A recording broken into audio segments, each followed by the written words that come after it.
So hello guys, তো দেখো আজকে আমরা এখানে বসে আছি, একটু আড্ডা দিচ্ছি। তো সবাই ভাবলাম যে আজকে কোনো সারা জিনিস তো নাই, তো ওই তো এখন আজকে পেঁপের মাখা খাচ্ছি গাইস। তো তোমরা সবাই কেমন আছো? আশা করি ভালো আছো, আমিও ভালো আছি।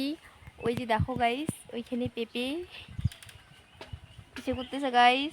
ওই যে একটা সৈন্যখন বসে আছে খাওয়ার জন্য, অস্থির অস্থির হয়ে গেছে ও গাইস। আমিও অস্থির হয়ে গেছি, আমার মুখ দিয়ে জল বের হচ্ছে গাইস। সো আরেকজন চলে আসতেছে খাওয়ার জন্য। ওই যে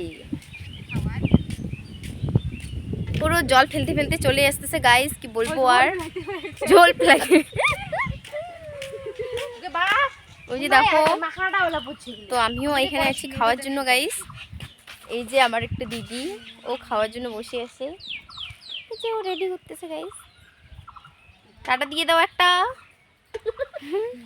টাটা বাই বাই, পরে দেখা হচ্ছে।